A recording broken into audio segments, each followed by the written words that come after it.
तर मित्रांनो, सुस्वागतम. मुरंबा मालिकेच्या आजच्या भागामध्ये इरावती आता आपल्या रूममध्ये मुकदम फॅमिलीतील प्रत्येकाचा फोटो घेते आणि त्या फोटोकडे आता बघत असते. तेव्हा तिच्या मनामध्ये आता एक प्रकारचा राग आलेला असतो. कारण तिला आता जेव्हा घरातून बाहेर काढून तिला जेव्हा फॉरेनला काढून दिले होते आणि साहिलला मारण्यात आले, हा जो काही राग तिच्या मनामध्ये असतो, तेव्हा मात्र ती एक एक फोटो घेऊन आता ह्या मुकदमांची मी राग करणार आहे, एकेकाला सुद्धा मी सोडणार नाही, प्रत्येकाचं आयुष्य उद्ध्वस्त करेल म्हणून पार्वती आजीचा फोटो घेते आणि तो फोटो जाळते. त्या जळलेल्या फोटोकडे बघत म्हणते की हे म्हातारे, अगं तू तर माझ्या जीवनाची राग केलीस, आता बघ मी काय करते. मी नाही तुझं जीवन उद्ध्वस्त केलं तर मी सुद्धा नावाची इरावती नाही, पण तू माझं प्रेम राग केलंस. होय, तू आता बघत राहा की या घरामध्ये प्रेम या शब्दाला जागा नाही राहणार. म्हणून अक्षयचा फोटो सुद्धा ती जाळते. तर एकमेकांविषयी राग, तिरस्कार आणि मुकादम उद्ध्वस्त असं मी काहीतरी करणार आहे. रमाचा फोटो घेऊन तो सुद्धा जाळते आणि म्हणते की रमा, रमा, अगं खरं तर तुझी काही चूक नाही, पण तरी सुद्धा तुझा नाहक बळी गेला ग.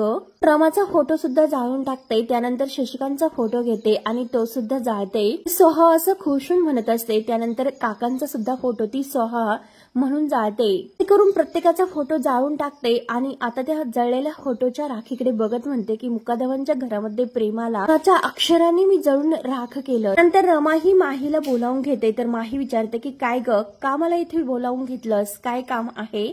एकतर माझ्याकडे वेळ नाही.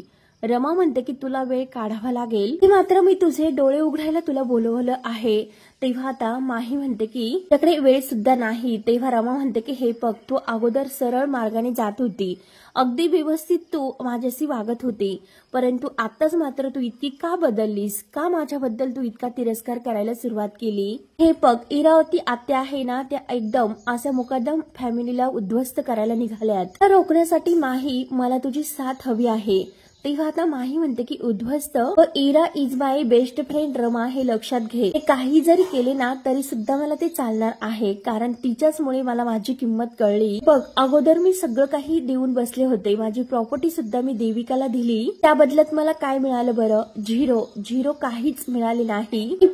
प्रेम तर माझ्या आयुष्यामध्ये कधीच नव्हतं. हे बघ, अगं जेव्हापासून इरा माझ्या आयुष्यामध्ये आलीस ना, तेव्हापासून तर अक्षय तर माझ्या सोबत आहे, मी त्याच्या सोबत तर राहू शकतेस ना. बरं, तर रमा विचारते की अगं तू कुठल्या भ्रमात आहे आणि काय तुला असं वाटतं का हे सर्व करून तू सुटणार आहेस? काय ग, काय वाटते तुला की इरावती आत्या फक्त यांच्याशी सुद्धा असं करणार नाही?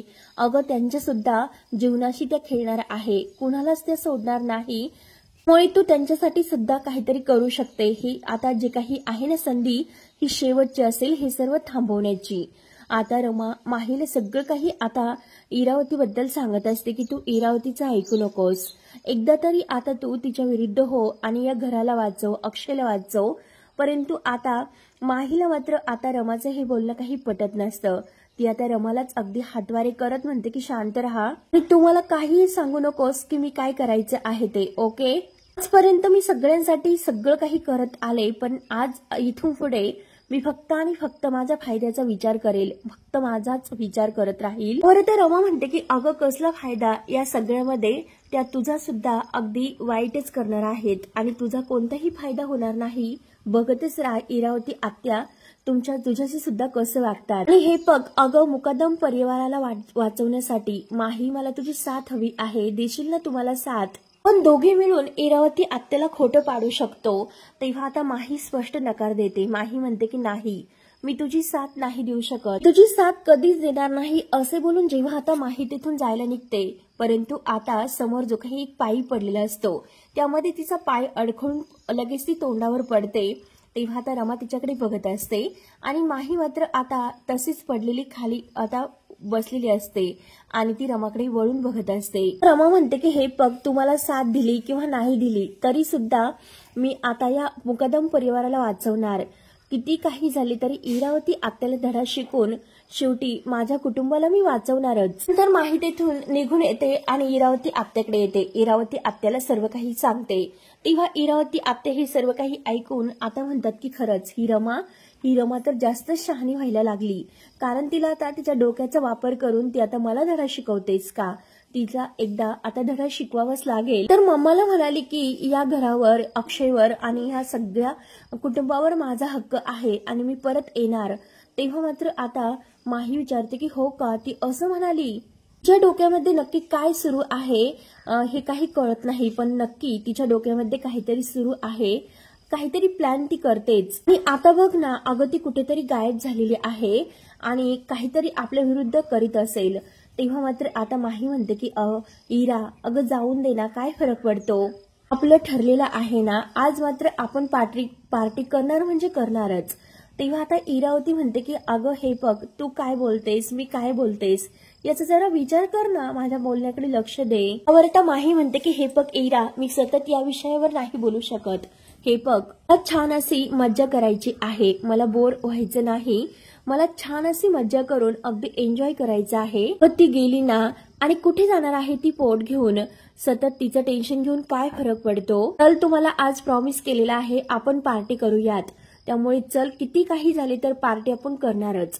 तेव्हा मात्र आता इरावती म्हणते की अगं थांब थोडंसं, मला खूप त्रास होतोय. आणि हे बघ, अगं आज अक्षयची मीटिंग आहे, डिनर मीटिंग, आणि हे बघ ती खूप उशिरापर्यंत चालेल, त्यामुळे तू संध्याकाळपर्यंत माझी गाडी घेऊन तिकडे पार्टीला जाऊ शकते, कारण अक्षय उशिरा घरी येईल, त्यामुळे तू नक्की जाऊ शकते. मात्र मी घरच्यांना असं सांगेल की तू आईकडे गेली म्हणून.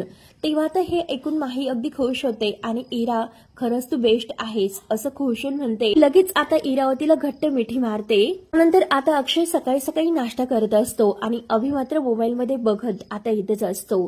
तो तयार झालेला असतो. अक्षय त्याला आवाज देतो की ए अभ्या, अरे चल ना, लवकर खाऊन घे, आपल्याला जायचं आहे, उशीर होतोय.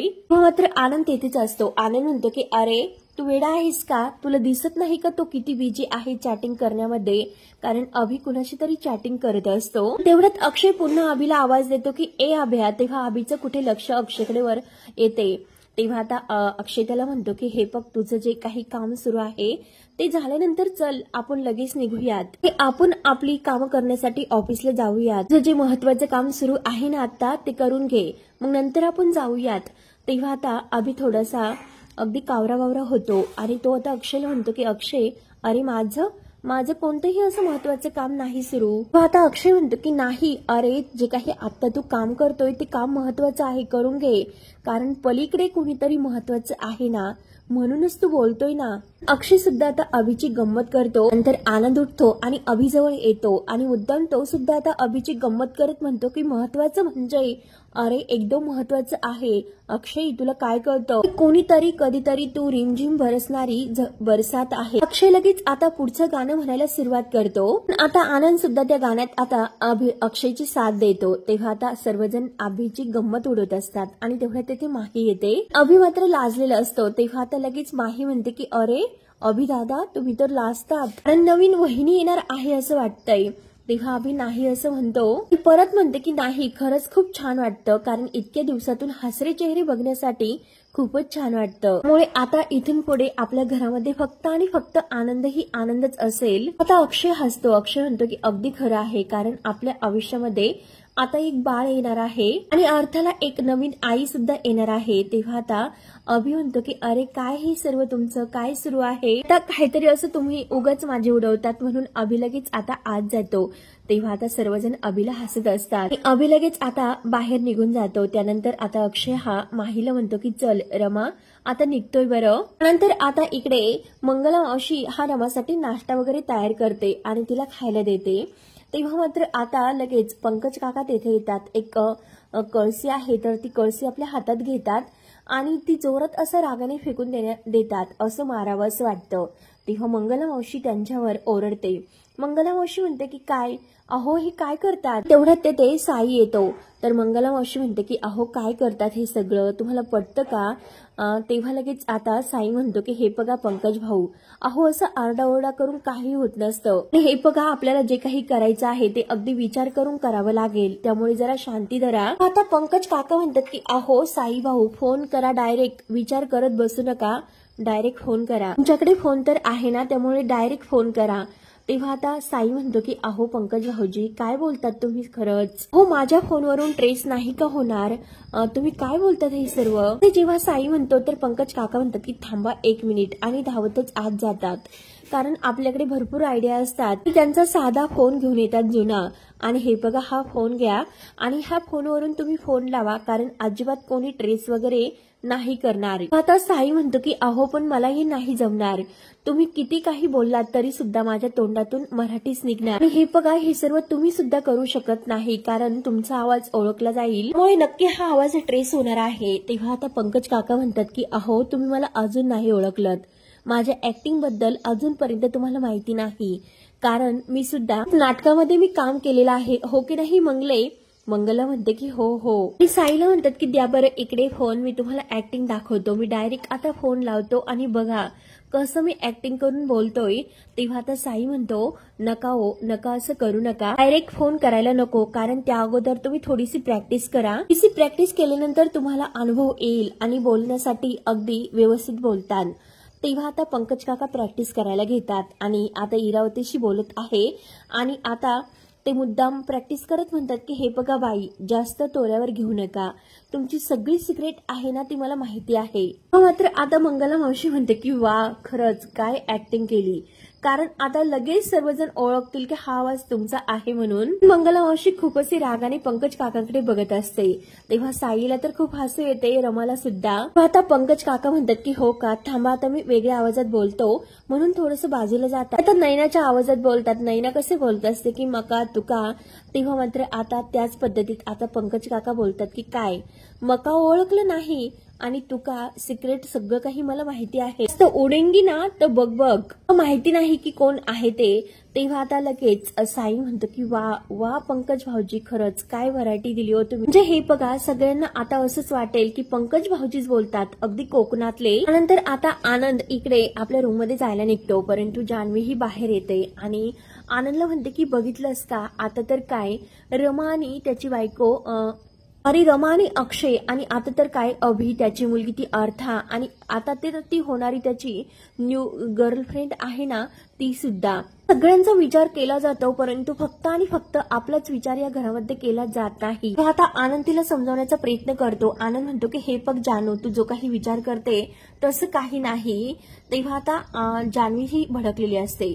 जान्हवी म्हणते की का तू असं बोलतोस आणि हे बघ तुला दिसत नसेल परंतु मला स्पष्ट दिसत आले. आजपर्यंत मात्र आपण यांच्या आनंदामध्ये आनंद मानत आलो. आतापर्यंत आपण प्रत्येक गोष्ट सेलिब्रेट केली परंतु आपला आनंद कधी कोणी सेलिब्रेट केलास का. एक गोष्ट सांग बरं, जेव्हा 5च्या वेळेस मी प्रेग्नेंट होते तेव्हा मात्र हे असं कौतुक माझं झाले का. आपण सुद्धा आहेत ना आयडियल कपल स्वीट कपल, पण आपला कधीही कोणी विचार करत नाही. आपलं कौतुक या घरामध्ये केले जात नाही. या घरामध्ये फक्त आणि फक्त एकच म्हणजे कपलचं कौतुक केलं जातं की रमा आणि अक्षय यांचंच फक्त. एक गोष्ट सांग बरं, आई आजी सुद्धा असं वेगळं काय करतात, त्या अभि आणि अक्षयांच्या करिअरसाठी इतकं झडतात ना, ऑफिसमध्ये सगळी काही पोझिशन मिळावी आणि त्यांचं करिअर सेट व्हावं. इतके कष्ट त्या त्यांच्यासाठी करतात. मग इतके कष्ट त्यांनी तुझ्यासाठी घेतलेस का, कधी त्यांनी तुला काही विचारलं का, तुझा विचार केलास की तुझ्या करिअरचा कधीही त्यांनी विचार केला नाही आणि तुझं कौतुक सुद्धा नाही.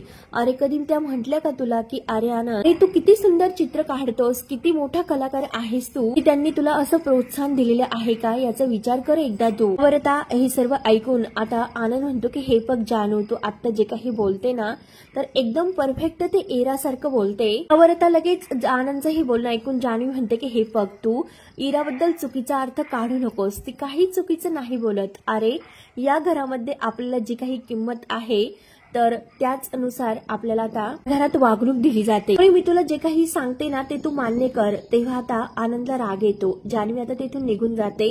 आनंदचं काही ऐकून घेत नाही.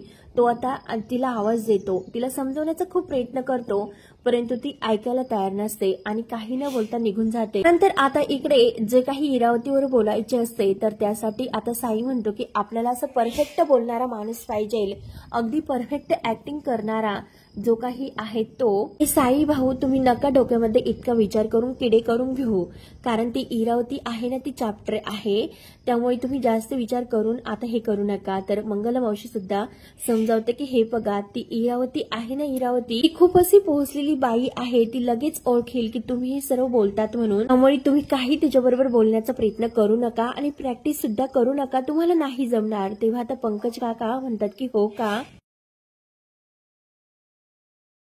आता रमा ही सर्व ऐकून घेते आणि त्यानंतर ती साईला म्हणते की हे बघा साई तुम्ही माझा ऐका, तुम्हीच हा फोन करा, काम करा, तुम्ही इंग्लिशमध्ये हा प्रयत्न करा.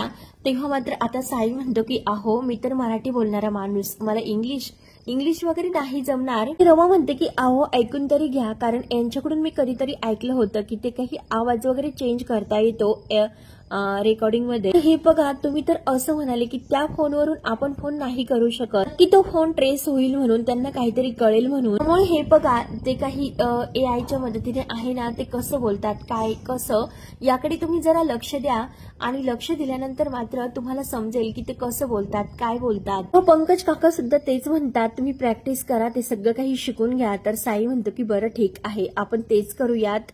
आता रमा म्हणते की हो नक्की तेच करूयात, म्हणजे नक्की आपल्याला इरावतीशी बोलता येईल, ती आपला आवाज नाही ओळखू शकत. त्यानंतर आता इकडे माही ही बाहेर येते, म्हणून ती जरा कुठे बाहेर निघालेली असते आणि तेवढ्यात सीमा येते. सीमा म्हणते की अगं रमा काय ग आता कुठे निघाली तू, आता दिवे लागण्याची वेळ आहे आणि तू कशाला बाहेर जातेस ग. अशा अवस्थेमध्ये बाईने अशा वेळेस बाहेर जायचं नसते, त्यामुळे हे बघ तू जरा कुठेही बाहेर जाऊ नको, थांब बरं. तेव्हा आता माही म्हणते की आई हे बघा अहो काय नेमकं काय होईल मी जर आत्ता बाहेर गेले तर. तेव्हा आता सीमा म्हणते की अगं हे बघ मी तुझ्या काळजीपोटीच बोलते, बाळाच्या काळजीपोटी हे सर्व बोलते. आता सीमा म्हणते की अगं तू चिडतेस कशाला, मी आत्ता बघितलेलं आहे की खरंच तू अलीकडे जरा वेगळंच वागते, तू सध्या माझ्यावर अगदी खूपच चिडत असते. तेव्हा आता माही मुद्दा म्हणते की आई हे बघा अहो तसं नाही. सीमा म्हणते की बरं ठीक आहे, अगं अशा अवस्थेमध्ये चिडचिड होती, त्यामुळे हे बघ मला काही फरक नाही पडत, मी समजून घेऊ शकते आणि चल मी तुझ्या सोबत येते. आता माही म्हणते की नाही आई अहो मला आईने बोलवलेले आहे, मी माझी जाईल, कारण आता सीमाला जर बरोबर नेले तर आपल्याला पार्टी नाही करता येणार, म्हणून माही आता सीमाशी खोटं बोलते. मात्र सीमा लगेच आता आपल्या डोळ्यातील थोडंसं काजळ काढते आणि तिच्या गालाला लावते. तेव्हा आता लगेच माही चिडते. माही म्हणते की अहो तुम्ही काय करतात आई, अहो तुम्हाला यांनी सांगितलं ना ही अंधश्रद्धा आहे. तेव्हा आता सीमा म्हणते की अगं मी काही केलं नाही, फक्त डोळ्यातील फक्त काळी टीक थोडीशी काढली आणि बाळाला दृष्ट लागू नये यासाठी मी फक्त इतकंच केलं, बाकी काही नाही. आता माही रागवल्यासारखं बोलते की हे बघा आई तुम्हाला कितीही वेळेस सांगितले तरी सुद्धा तुम्ही तसंच वागणार आहात, औंदे मला उशीर होतोय मी जाते. तेव्हा आता सीमा म्हणते की हे बघ जाते नाही म्हणायचं, येते असं म्हणायचं, सांग काय म्हणायचं. तेव्हा माही म्हणते की येते. आता माही निघून जाते.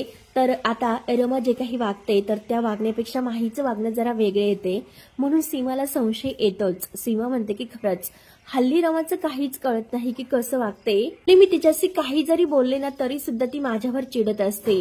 अगोदर जी रमा माझ्याशी वागत होती तशी नाही माझी रमा राहिली, तिच्यामध्ये खरंच खूप बदल झालेला आहे. आपली पहिल्यांदा जी वागत होती ती रमा सतत आई आई करत राहायची आणि माझ्या अगदी प्रेमाने कुशीत सुद्धा येत होती, तिचं प्रेम सुद्धा वेगळंच होतं. परंतु आता जे काही वागते ते जरा अगदी संशयास्पद आहे, असे ती बदललेली आहे, म्हणून सीमा स्वतःचाच विचार करते.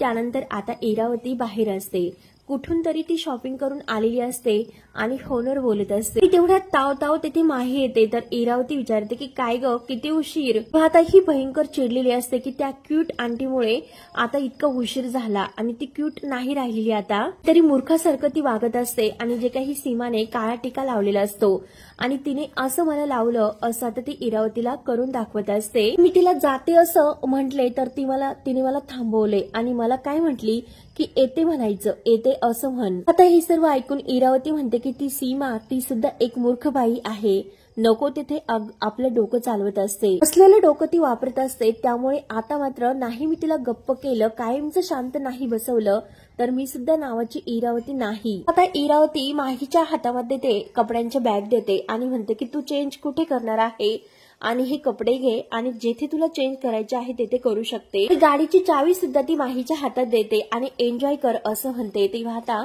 माही खूपच खुश होते कारण तिला पार्टीला जायचं म्हटल्यानंतर खूप आनंद होतो आणि ती लगेच आता थँक्यू आणि अगदी खुश होऊन इरावतीकडे बघते. मात्र माही खुश होऊन तेथून निघून जाते. तर इरावती आता मनात तिच्याकडे बघत म्हणते की ह्या बुद्धिबळाच्या खेळातील हा मात्र माझा उंट, याला हवं तसं दिलं तर मला हवं ते करता येतं कारण हा खुश होतो. नंतर आता अक्षय आणि अभि यांची जी काही डिनर पार्टी असते तर त्यामध्ये आता जे काही सर आहे तर ते येतात आणि वेलकम अक्षय आणि वेलकम अभि यांचं आता हातामध्ये हात देऊन वेलकम करतात. विचारतात की आय होप तुम्हाला येथे येताना त्रास नाही झाला.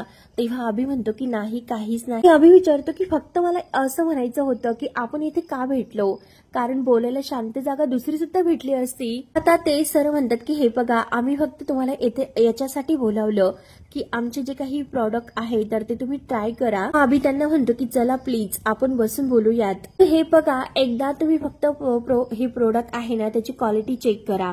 जर तुम्हाला ती आवडली तर आम्ही सुद्धा तुमच्याबरोबर येऊ शकतो की तुमच्याकडून सुद्धा येथे काय काय पदार्थ येऊ शकतात. म्हणजे तुम्ही जे बनवलेले पदार्थ आहे तर ते आम्ही येथे घेऊ शकतो. आता अक्षय म्हणतो की येथे असा हा गोंगाट, मग ह्या सर्व गोंधळात आपण हे सर्व कसं करायचं. परत अभि म्हणतो की अरे आपण इकडे आलेलोच आहोत त्यामुळे एकदा जरा बघूयात की नक्की येथे कोण कोण पब्लिक येते आणि त्यांना काय काय आवडते ते आपल्याला तरी आता काहीतरी म्हणजे समजेल की नक्की काय होते काय नाही. तेव्हा लगेच आता ते सर सुद्धा म्हणतात की हो, यांचं म्हणणं अगदी करेक्ट आहे.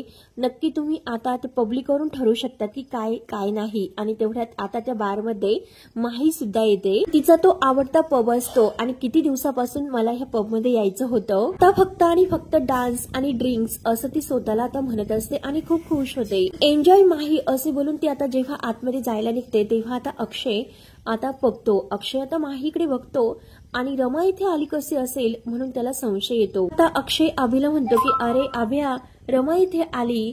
तेव्हा मात्र आता अभि म्हणतो की अरे तू काही कसं बोलतोस, अरे रमा कशाला इथे येईल, तू इकडे आपल्या कामाकडे फोकस दे. परंतु अक्षय काही ऐकायला तयारच नसतो.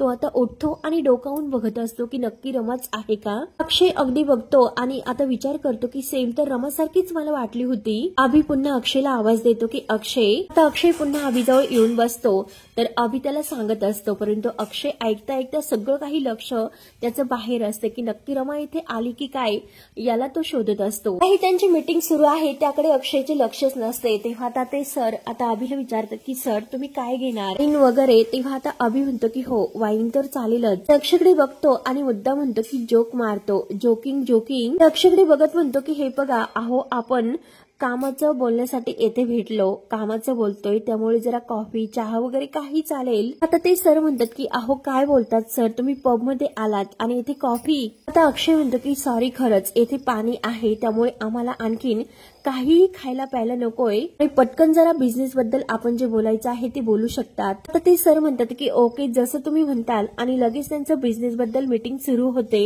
ते सुद्धा अक्षयच्या मनात तोच विचार असतो की ऍक्च्युली रमा तर येथे येणार नाही, मग नक्की इथे कोण आलं असेल, नक्की माही आली असेल आणि माही आमचा पाठलाग करत तर आमचं बोलणं ऐकण्यासाठी आली तर नसेल ना. तो लगेच आता अभिला म्हणतो की अभ्या अरे चल 2 मिनिटं चल. अभि विचारतो की काय झाले, परंतु अक्षय म्हणतो की चल तू माझ्या सोबत तर चल. अभिला घेऊन तिकडे येतो. आता डान्स जेथे करत आहे तर तेथे येतो.